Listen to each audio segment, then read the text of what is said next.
The story begins in Newark, New Jersey, on a quiet Friday afternoon. The air was warm, and most people were finishing up their workday, ready to head home for the weekend. But inside a tall glass office building on the outskirts of the city, a man named Daniel Carter sat hunched over his computer screen. Daniel wasn't an ordinary worker. He had been running an independent investigation project for months, focusing on one of the world's most notorious scam call centers. These operations often hid behind international phone lines, calling vulnerable people in America, scaring them with fake threats, and tricking them into sending money. Daniel had made it his mission to stop them. For weeks, he had been quietly watching, listening, and gathering evidence. Through hidden trackers and encrypted tools, Daniel was able to locate the call center somewhere overseas. The place was disguised as a tech support company, but Daniel knew it was nothing more than a hub of lies. His plan was simple: infiltrate their system, watch their operations in real time, and record every reaction when he finally turned the tables on them. Inside the call center, hundreds of workers sat in long rows of desks. Their job was to dial numbers from massive spreadsheets and follow a script. "Hello, this is the Internal Revenue Department. You owe money, and if you do not pay, police officers will arrive at your home." Those words echoed through headsets all day long. Some victims panicked, gave away their credit card numbers, or wired money, thinking they had no other choice. Among the scammers, the leader was Rakesh, though he often called himself Robert when scamming Americans. He was tall, confident, and ruthless. To him, the victims were just numbers. He cared only about the daily total. The higher the amount collected, the bigger his cut. On that Friday evening, Rakesh leaned back in his chair, sipping tea, and smiling at the progress report on his screen. "Today we made $42,000, he said proudly to his assistant. "Americans are so easy to fool." But what he didn't know was that his entire operation was about to be turned upside down. Back in Newark, Daniel had finished building the final part of his program. With a few keystrokes, he launched his plan. His computer screen filled with lines of code, connecting his system to theirs. Within seconds, he could see the scammers' files, call scripts, victim lists, bank details, and recordings of their fake calls. Daniel pressed record. Every single file was now being copied into his database. He wasn't just collecting proof, he was preparing to shut them down. Then, for the first time, Daniel decided to reveal himself. He took control of one scammer's computer and typed a message directly on their screen. "Hello, scammer. You've been caught. Every word, every file, every call you've made has been recorded. You should be ashamed." The scammer froze, staring at the screen. "What is this?" he shouted, pulling off his headset. His co-workers rushed over. The words were still glowing on his screen in bold white letters. Rakesh stormed over. "What's going on?" Before the scammer could answer, the same message appeared on another computer, and then another, and then dozens more. One by one, every screen in the call center was filled with Daniel's message. Panic erupted. Some workers stood up, looking around as if cameras were hidden in the ceiling. Others tried restarting their computers, only to find the message returning instantly.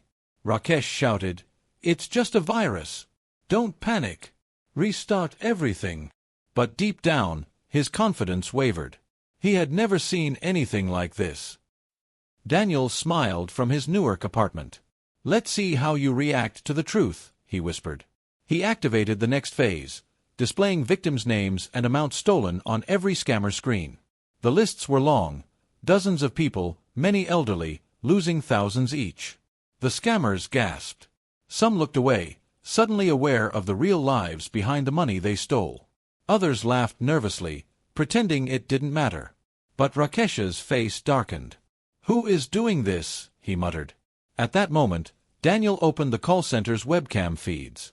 Using their own cameras, he projected live footage of the scammers onto their screens. Each worker saw themselves staring back, as if the computers had become mirrors. The room fell silent. The only sound was the hum of the air conditioners. Then Daniel's voice, disguised through a digital filter, filled the speakers. "Your time is up. I know your names. I know your faces. And I'm sending everything to the authorities." The room erupted into chaos. One scammer shouted, "We're finished." Another unplugged his computer and ran out of the office.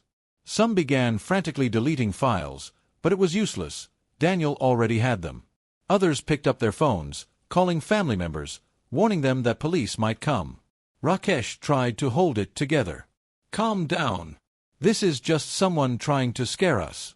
Nobody will come. Keep working." But his words carried no weight. His workers were no longer listening. Many of them were young, recruited with promises of easy money. Now, facing exposure, they realized their future was at risk. Daniel continued, showing evidence of where the money had gone: offshore accounts, fake business names, luxury purchases.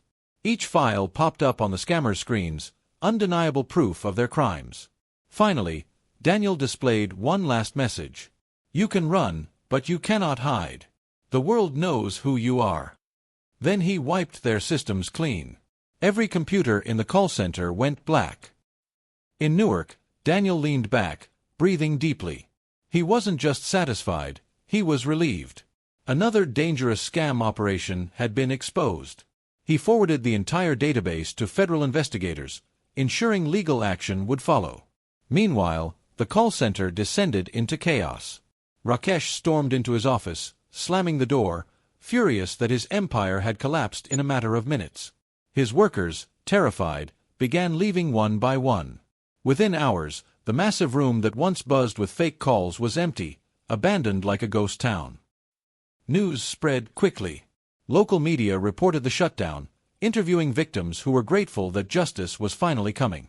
One elderly woman in Ohio, who had lost $12,000, cried tears of relief when she learned her money might be recovered.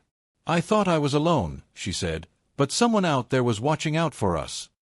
Daniel, however, never revealed his identity. To him, the mission was never about fame. It was about protecting people. He returned to his desk the next day, already tracking another suspicious network. For every scammer he shut down, dozens more were still out there. But Daniel had proven something powerful. Scammers may think they are untouchable, but when the right person fights back, their empire can crumble in minutes. And somewhere across the ocean, in that now empty office building, the memory of those glowing words still haunted the people who once sat there.